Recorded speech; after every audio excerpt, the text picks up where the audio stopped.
Welcome to another Blur Video Editor tutorial. Today, let's see how you can blur out something in a video on iPhone. First, open the Blur Video app on your iPhone. You can choose to blur an existing video, or shoot one instantly with the camera. Tap the gallery icon at the bottom, and select a video from the library.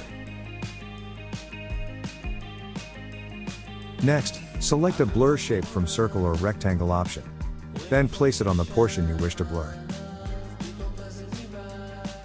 You can use the video keyframe tool to blur a moving object in a clip. To do so, tap the keyframe button at the bottom before the object or person moves. Keep using the keyframe all the way to the end of the video. And drag the video timeline as you proceed.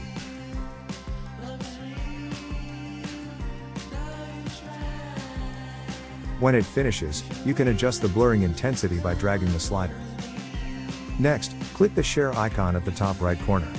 And select an export resolution for your video.